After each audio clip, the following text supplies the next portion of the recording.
going on, everybody? Welcome back to another edition of the Chris Stevens Writes YouTube show. Of course, if you're new to this channel, I am Chris Stevens, a writer, a journalist, independent novelist, person with random thoughts, and who likes to have his friends and different guests come on from time to time. Got a couple of guests coming on in the near future. Very excited to share those episodes with you all from time to time. And we talk about a whole bunch of things on this channel, like life, like music, sports, society, dating, a whole bunch of stuff. And if you are new to this channel, welcome aboard. I invite you to subscribe, tap the notification bell so you can be notified of all new content that drops on the channel. Let me get this microphone squared away so it can be right in front of me so I don't have to, be all wiggled up. And if you are not new to this channel, welcome back. And again, as always, comments are open. Please be sure to like the video if you enjoyed it. And if you comment, you'll definitely get a response back from me and we can get this algorithm popping so this channel can be the best channel it can possibly be. All right, so my Independence weekend, and by the way, are we really free at this point? Just asking. But yeah, I took my mother to see Frankie Beverly for the final time. Yes, Frankie Beverly is now retired officially. He had 2 shows at the Dell Music Center in Strawberry Mansion in Philadelphia. One thing I like about the Dell is like it's in the middle of a neighborhood. Because honestly, that could be bad considering, it's centers. It's Strawberry Mansion, but it's still a nice, venue. And I think what's cool about that is if you live there, like you could actually walk to a concert during the summer. You might have to dodge a little bit here and there, but other than that, it's pretty damn cool. I've always loved going to the Dell. I've gone to the Dell pretty much every summer, until recently, but I wasn't going to let my mom miss this. My mom is a huge Frankie Beverly fan. She goes back all day. She tells it all the time. When y'all was on Dolphin Street, when y'all was Raw Soul, I'm like, we know, Ma, we know. But I was not going to let her miss her fave as he rides off into the sunset. About the show, granted, it was great that they had the Whispers alongside him because, the Whispers, oh my God. I've already told you guys how I feel about the Whispers. I've already told you how I feel about Frankie.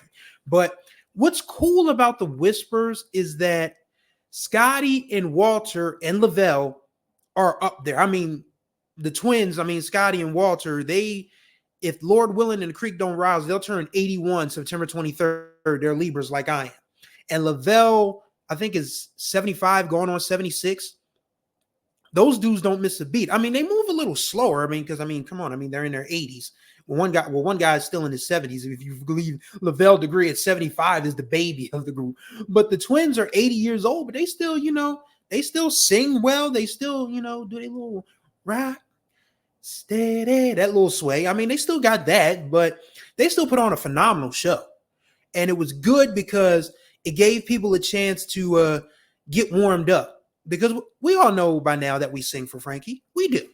And we don't care because it's Frankie. That's just something that we have come.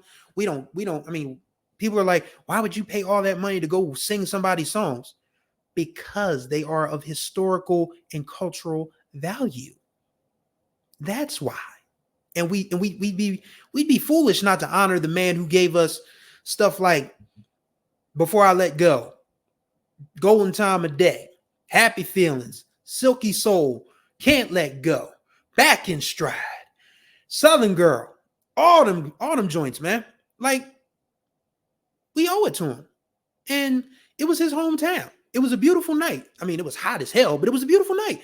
The mayor of Philly, Sherelle Parker, came out. She gave a dynamite speech honoring Frankie. And Jalen Hurts, quarterback of these Philadelphia Eagles, was there. And Jalen Hurts is literally my age I'm 42. Jalen Hurts is my age in the athletic body of a 25-year-old soon to be NFL MVP. Did Jalen win an MVP before? If not, he's pretty damn close. But yeah, he's an MVP caliber quarterback. And the Eagles are probably going to win a Super Bowl under his watch in the near future. So you figure a guy 25, not quite 26, who was born 5 years after Frankie put out his last album, what's he doing there? He was right on cue. He gave a great speech as well. So it was just a beautiful night. You're in Frankie Beverly's hometown. I love Philadelphia. I love Philly. Like being from Wilmington, Delaware, you're close to Philly, so you get to do a little bit of traveling. It ain't nothing but a short road trip. Only problem is I-95 and the expressways up there freak me the hell out. because I hate heights. I-95 sits up high as hell. So does most of the expressways in the damn city. And people drive like bats out of hell. And my mom used to complain about my driving. These people outdo me. Philly people drive crazy. But I love that city. Everything about it. If I could live there, I would. Or close enough to where 95 won't freak me out every day. Like if I lived in like, Delaware County or, west of the city, like, like Upper Darby or somewhere like that, Drexel Hill. If I could live that close, I'd be like, yo, this is popping. I'd be in Philly every day. But I live in Wilmington, Delaware, which is directly south. And overall, I mean, we sang, we danced, we said goodbye to a legend, and music will never be the same. Black music will never be the same. You don't get people like Frankie Beverly. Like I said before, the way that he connected with his audience, the way his audience connected with him, I honestly, it was the first time I'd gone to a Frankie show, and I felt bad that I wasn't wearing white. Because I hate wearing white. I look like a damn cloud. Which is funny because I lost a ton of weight. Like I've told y'all this story before. I've lost 125 pounds, kept most of it off. And I used to be afraid to wear white because I would think people would call me like a Stay Puft, Marshmallow Man, Pillsbury Doughboy, all of that bullshit. But instead of just, being present in the moment, and it was the first time that I had ever felt bad about not wearing white to a Frankie show, which is so funny because somebody I grew up with, it was so funny because my mom, and one of my cousins and her nieces, we went. It was the three of us. And we got seated, and then, we got there early. So people were still filtering in or whatever. And I get up because let somebody by, and I walk and I turn to my left, and it's like, yo, big, what's up? And somebody I grew up over East Side with. He's there with his wife. They're wearing white. And I'm the one there in a burgundy Phillies t-shirt. Yeah, I felt bad for once for not wearing white. But other than that, it was a beautiful night. Great music, great vibes. It was just hot as all get out. Like they were actually nice enough to let us bring water bottles in. And man, did we need them because it was hot. But it was a great night. It was a great night befitting of a legend. And I guess the only disappointment is that the band is still going to go out touring with a new front man. And I mean, the brother tried, because they let him preview how it would sound after Frankie finished, but respectfully, you're not Frankie Beverly. Sorry. Just not. But who is? This is a guy we're talking about, just an icon, a legend. Like I said, he didn't get the platinum plaques. He didn't get the Grammys. He didn't get the memorable music videos and all of that good stuff. But what he did and he and his band did for over 50 years. 50 years as a local band and a national band, and like 46, 47 as the national band, a popular band nationally. Frankie gave everything he had. Every single thing. And it was no problem for us to sing along with him and sing for him. It was an honor and a privilege. And I'm glad I was able to take my mom, because it was so funny, because it really dawned on me at that show that if your parents' favorites are getting older, then by natural selection, naturally, of course, older. And my mom turned 70 in September. And I started thinking about that a lot. It's like, yo, this is actually happening. Aging. And I've just thinking about that nonstop since Saturday night. And it's just been like, damn, this is really a thing, isn't it? Parents getting older. Well, my living parent, my father died when I was 18 years old. We never had much of a relationship anyway, but he died when I was 18. So it was like, okay, he wasn't around anyway, but my mom always was. And of course, now you start to realize that, yeah, time waits for no man. It's tough, but it's why you make the memories when you can. And I was so excited that I was able to provide that memory for her, because we knew that it wasn't going to be the same Frankie that she saw many countless times before, but he was still there. He was still giving an effort, and we were all surrounded by friends and lovers of Frankie Beverly. And that's all that mattered. And it was a great time. And I was very, very, very, very, very, very, very happy to be there and make that happen for my mom. Probably going to be the highlight of my year. unless something else happens. We'll see. What else did I want to talk about today? Because I didn't want to just limit it to one topic, because I feel like one topic shows are hard to talk about because it just ends up with a lot of, this. But I want to keep the momentum flowing. I want to keep the rhythm flowing. What did I want to talk? Oh, yes. I did say I was going to talk WNBA, and didn't want to let you guys down because this isn't going to be so much about basketball. I'm still going to do a WNBA show that's just about hoop, about ball. But did want to talk about what I did previously talk about before on the WNBA versus haters show. And I did want to talk about Angel Reese and how her confidence and the way she carries herself literally just sets a certain segment of the population off. And it's so funny because someone tweeted this ridiculous tweet after she had tied Candace Parker's all-time double-double record and broke it on Sunday. Somebody said, she stopped talking and started hooping. She's been hooping, you moron. She was the most outstanding player of the 2023 NCAA championship tournament. She was an All-American twice at LSU. She now has the all-time, not for rookies, not over 2 seasons, but overall, in the history of the WNBA, the most consecutive double points and rebound double-doubles of anybody that's ever played the game in that league. 13 times and counting. No one ever said that Caitlin Clark wasn't a great player. No one's denying that. I mean, she literally just willed that team. She became the first rookie to record a triple-double and beat a potential WNBA champion in the process. They came back and beat the New York Liberty because they looked like they were cooked against the Liberty, but Caitlin's playmaking took over. So nobody's saying that Caitlin Clark isn't worthy of the accolades that she got, but people have made it this thing, as people always do, of pitting one side against the other. And I'm going to tell you why it's irritating from a basketball standpoint, because these two play 2 totally different positions. Angel Reese is a 6'3" power forward. Caitlin Clark is a 6-foot shooting guard, point guard combo. More so point guard, but she shoots like a shooting guard. So that's why we call her a combo guard, because she can play point and shoot in shooting guard. They play 2 different positions. They rarely, if ever, bump heads on the floor. This is not Magic and Bird. Magic and Bird were 6'9" playmakers for their teams. And even if you go back and watch those NBA finals when the Lakers and Celtics played in 84 and 85 and 87, it was mostly Michael Cooper guarding Larry Bird and Dennis Johnson, God rest his soul, guarding Magic. Like, they rarely saw each other, like, on the court, but they were the leaders of their teams and they came together.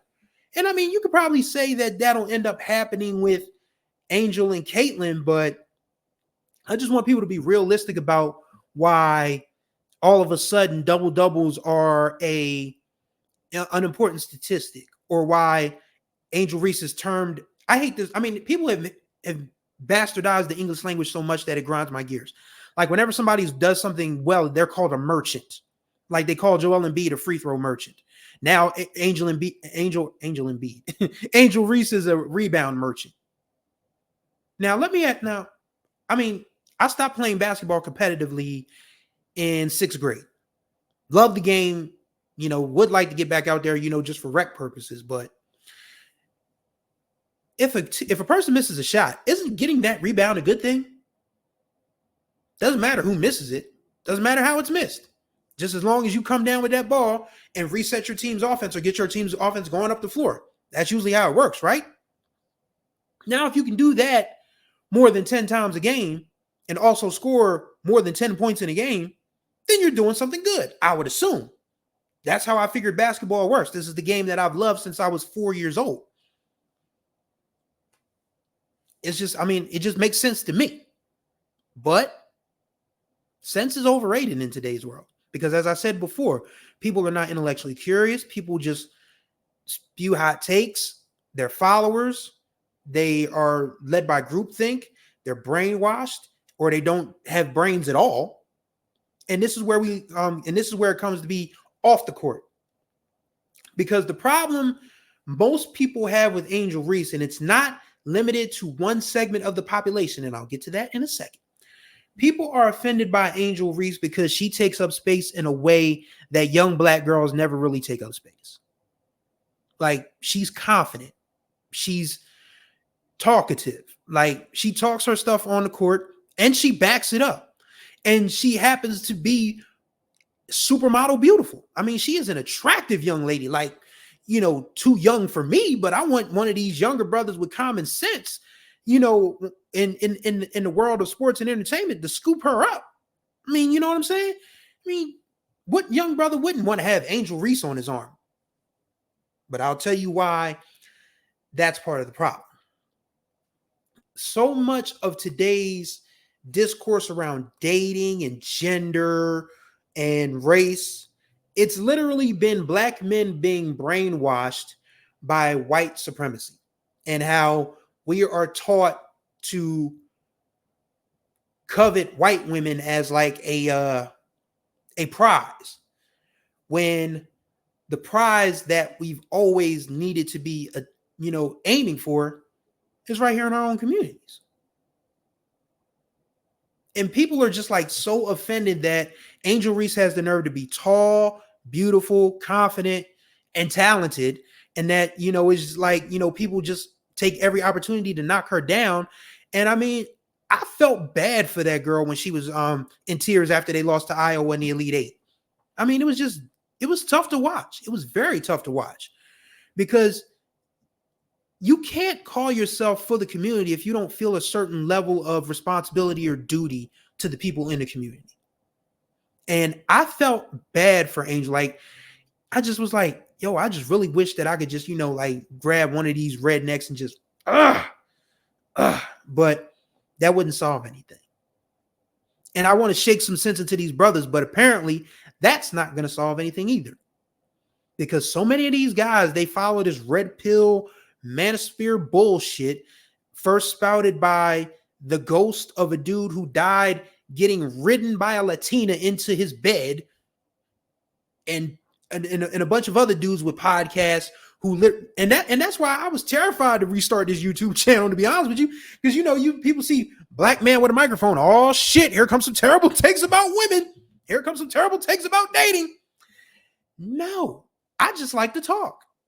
And I love talking, and I love to have people talking with me. So I mean, these shows are obviously kind of uncomfortable, to be honest with you. I would much rather have a guest on. So I'm gonna, stop being shy and start asking people to come talk sports and different things with me on this channel.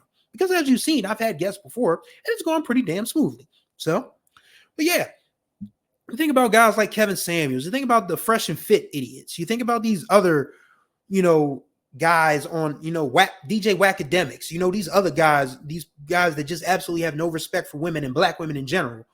And these dudes follow behind these cats like Pied Piper. Yeah, we already know, we know one Pied Piper that had people following behind him, and he never meant any good towards black women or girls at all.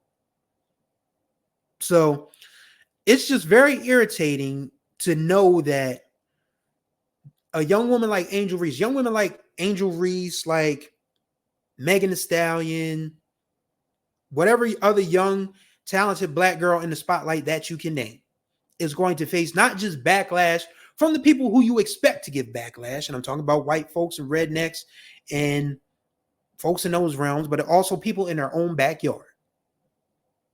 That's depressing as hell. I'm not going to hold you, because if you're sitting here just overly offended by the fact that a young black girl has the nerve to be beautiful, talented, and confident, then you've missed the entire point of existence for black women, because black women deserve to feel good about themselves. They deserve to, walk with their heads high. They deserve to be proud of what they've done, who they are, what they represent, how they carry themselves, how they choose to live their lives. And dudes are so jealous now. Like we see it all the time. I mean, there was a woman who was a resident physician in Morehouse, got sliced up in pieces by her ex.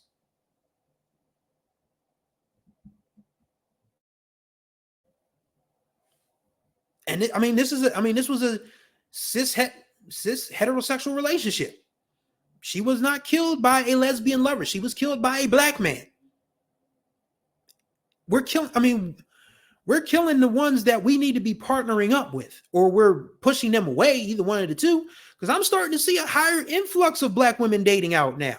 And black men have, talked about dating out for years. You got these morons called the passport boys or whatever that go to these third world. I hate using that word. Let me not say that. For these overseas countries, these different nations, and they honestly think that if they don't have motion here in these United States, that women in Brazil or Panama or Japan or China or France or the United Kingdom are automatically just going to be drawn to them when they could not get a number in the United States of America.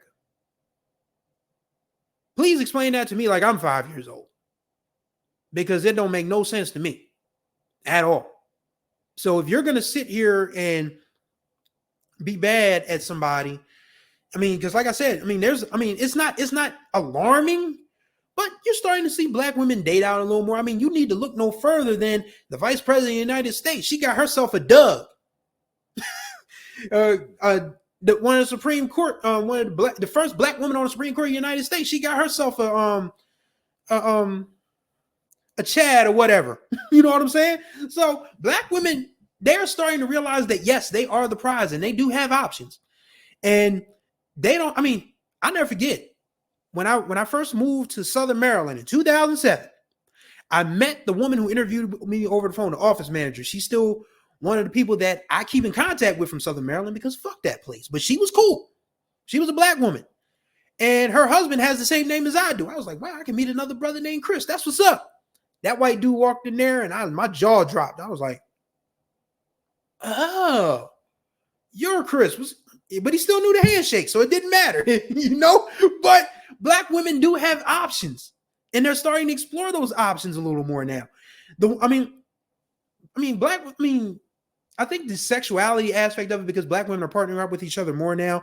But the Kinsey scale, I think it was like 90% of women have feelings for other women, or at least have, fantasized about another woman. I think that's how the Kinsey scale works. I could be wrong. So if somebody wants to correct me in the comments, you are more than welcome to do so. But black women are starting to realize they got options now.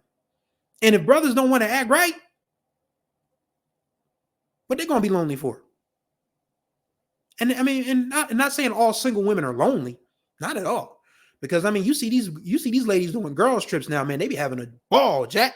They be going to New Orleans, they be going to LA, they be going to Hawaii, they go to Miami, they go to Canada, they go to the Caribbean, they go to Europe. They be living. Black women be living. And you should want to be a part of that living. But so many of these dudes believe this nonsense about how women should be submissive, and if you pay all the bills, then you can do whatever the hell you want to them. And that's not how it works. That's not how it works. The women of today have drawn the line in the sand. And that line is starting to become more and more concrete than sand. They're just not going to put up with the BS anymore.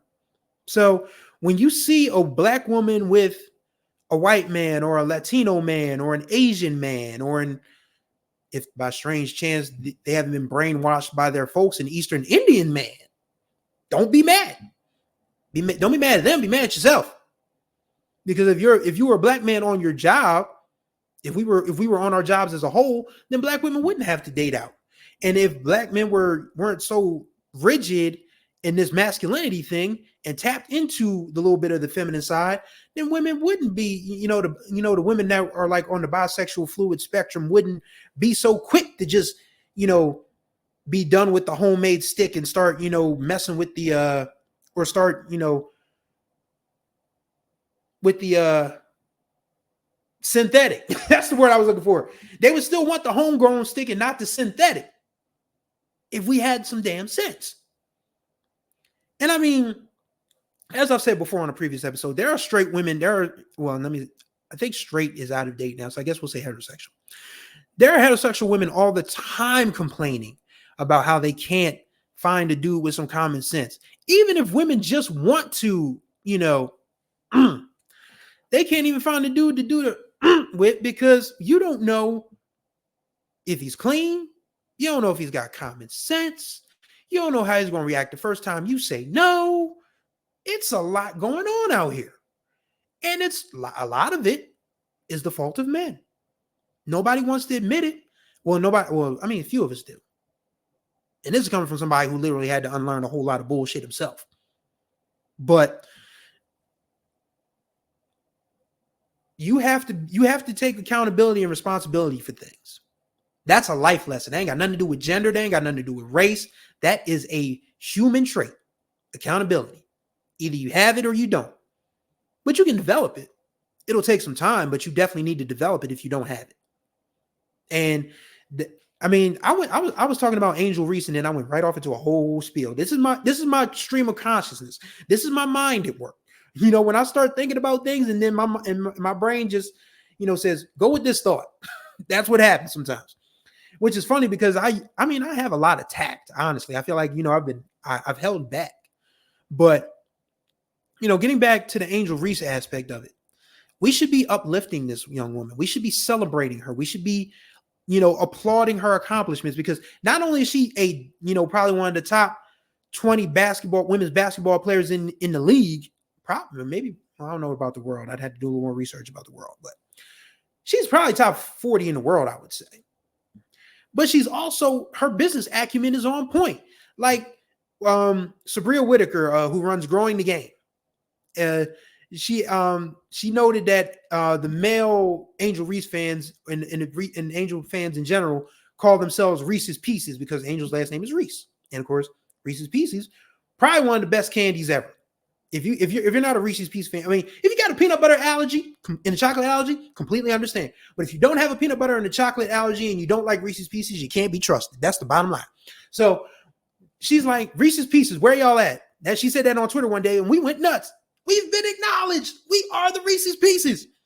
And who should hop in her mentions with a Angel Reese headband on but the Reese's Candy Company?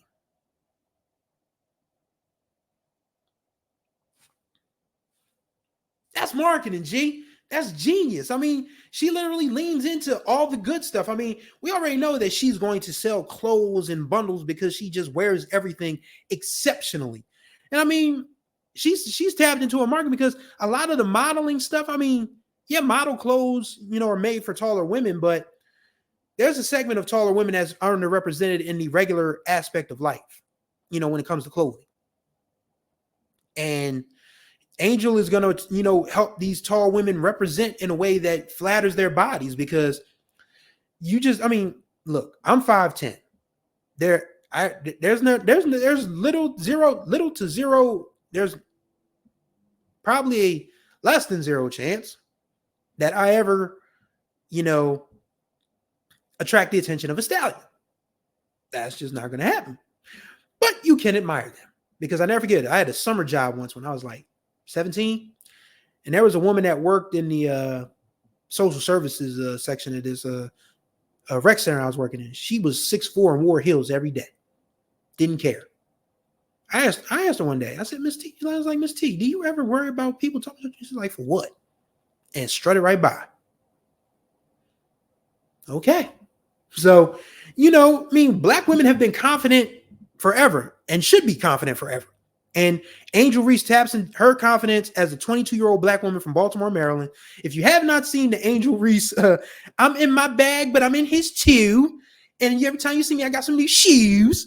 That Baltimore accent was strong, Jack. It seems like, she's kind of lost it a little bit. I would love for her to, rediscover her accent. Like whenever she, she talks shit on the court, her favorite thing is fuck wrong with you. I want to hear fuck wrong with you one time. That's all I care about. But yeah, Angel Reese is an incredible human being, great basketball player, and she's a role model to so many black women of all ages. Like I've seen, like the aunties have adopted Angel. Like she's already, she's got sisters. I mean, her peer group love her, but the aunties have adopted her as well. And once the big mamas tap in, like, the Meemaws and all of them, because it's only a matter of time before they start, loving Angel. Again, we should be celebrating her. We should be applauding her. We should be lifting her up and not falling into this ridiculous trap of, oh, we need to hate her because she's a confident young black woman. No, we need to be nurturing that and protecting that. And that's pretty much all I got to say about that. Took a little while, but we got the point. My last little bit of information for the day, or thoughts for the day, because I didn't expect this to be 30 minutes long. I really like to make shows like between 15 to 25 minutes, but I've talked a little longer than that. But I need to talk about my professional basketball team real quick. Philadelphia 76ers. They've had a great offseason. Daryl Morey, I owe you an apology, my friend. I said you were going to absolutely butcher this offseason, and you've done everything but. You've got the biggest free agent name. We got Paul George, even though I'm not a huge Paul George fan, but if he is going to be that guy, so be it.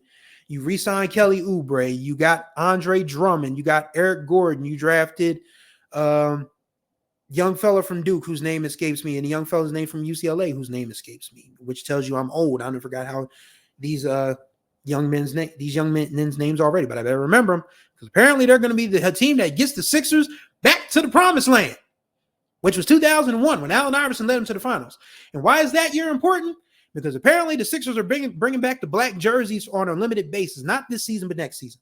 And I'm going to tell you something. I've already caught flack for that. Shouts out to my guy, Roy Burton from the BS line, from the Broad Street line, and one of my old high school classmates, Rob Watson. They took me to task on Facebook today.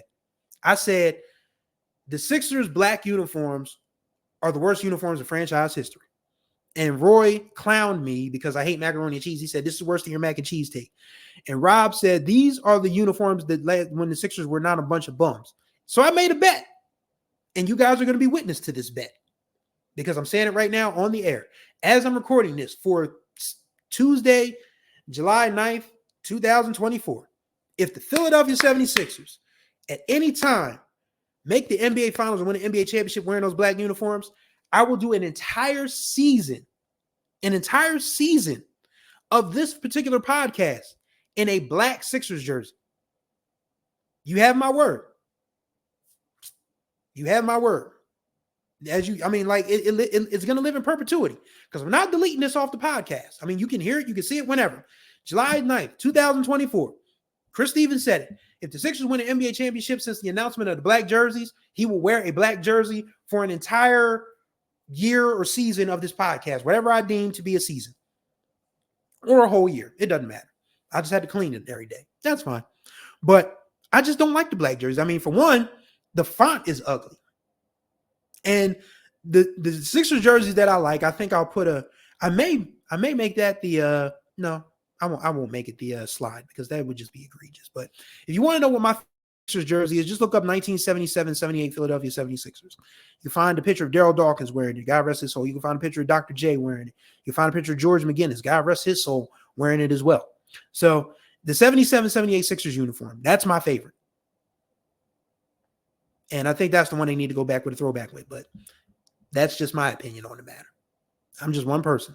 But yeah, the black jerseys, people overrate the black jersey just like people overrate macaroni and cheese. So I'm not a fan. I mean, if the Sixers win the championship in those, then so be it. I'll admit I was wrong. I will eat a little bit of crow, put some Old Bay seasoning on it, maybe some Tony Chachere's or Sachire's or however you say it, and eat that crow. But I hate the black uniforms. Always did, always will. It just didn't make any sense to me.